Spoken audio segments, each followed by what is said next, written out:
Injil Markus bab 3. Kemudian Yesus masuk lagi ke rumah ibadat. Di situ ada seorang yang mati sebelah tangannya. Mereka mengamat-amati Yesus, kalau-kalau ia menyembuhkan orang itu pada hari Sabat, supaya mereka dapat mempersalahkan dia.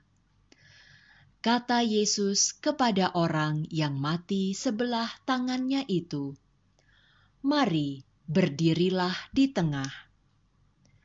Kemudian katanya kepada mereka, "Manakah yang diperbolehkan pada hari Sabat, berbuat baik atau berbuat jahat, menyelamatkan nyawa orang atau membunuh orang?"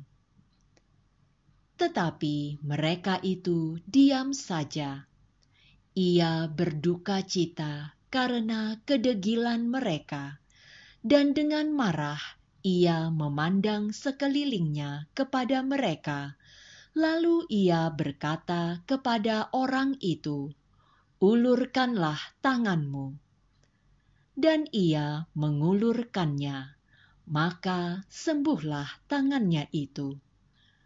Lalu keluarlah orang-orang Farisi dan segera bersekongkol dengan orang-orang Herodian untuk membunuh dia. Kemudian Yesus dengan murid-muridnya menyingkir ke danau, dan banyak orang dari Galilea mengikutinya, juga dari Yudea, dari Yerusalem, dari Idumea, dari seberang Yordan, dan dari daerah Tirus dan Sidon datang banyak orang kepadanya, sesudah mereka mendengar segala yang dilakukannya. Ia menyuruh murid-muridnya menyediakan sebuah perahu baginya, karena orang banyak itu, supaya mereka jangan sampai menghimpitnya. Sebab ia menyembuhkan banyak orang, sehingga semua penderita penyakit berdesak-desakan kepadanya hendak menjamahnya. Bila mana roh-roh jahat melihat dia, mereka jatuh tersungkur di hadapannya dan berteriak, "Engkaulah Anak Allah." Tetapi ia dengan keras melarang mereka memberitahukan siapa dia. Kemudian naiklah Yesus ke atas bukit. Ia memanggil orang-orang yang dikehendakinya, dan mereka pun datang kepadanya. Ia menetapkan 12 orang untuk menyertai dia dan untuk diutusnya memberitakan Injil, dan diberinya kuasa untuk mengusir setan. Ke-12 orang yang ditetapkannya itu ialah Simon yang diberinya nama Petrus, Yakobus anak Zebedeus, dan Yohanes saudara Yakobus, yang keduanya diberinya nama Boanerges, yang berarti anak-anak guruh.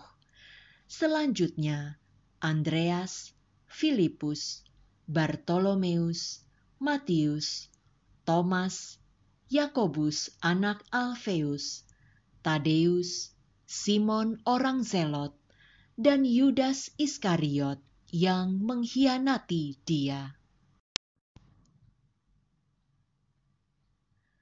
Kemudian Yesus masuk ke sebuah rumah, maka datanglah orang banyak berkerumun pula, sehingga makan pun mereka tidak dapat. Waktu kaum keluarganya mendengar hal itu, mereka datang hendak mengambil dia, sebab kata mereka, ia tidak waras lagi. Dan ahli-ahli Taurat yang datang dari Yerusalem berkata, "Ia kerasukan Beelzebul, dan dengan penghulu setan ia mengusir setan." Yesus memanggil mereka, lalu berkata kepada mereka dalam perumpamaan, "Bagaimana iblis dapat mengusir iblis? Kalau suatu kerajaan terpecah-pecah, kerajaan itu tidak dapat bertahan. Dan jika suatu rumah tangga terpecah-pecah, rumah tangga itu tidak dapat bertahan. Demikianlah juga kalau iblis berontak melawan dirinya sendiri, dan kalau ia terbagi-bagi, ia tidak dapat bertahan, melainkan sudahlah tiba kesudahannya. Tetapi tidak seorang pun dapat memasuki rumah seorang yang kuat untuk merampas harta bendanya, apabila tidak diikatnya dahulu orang kuat itu. Sesudah itu, barulah dapat ia merampok rumah itu.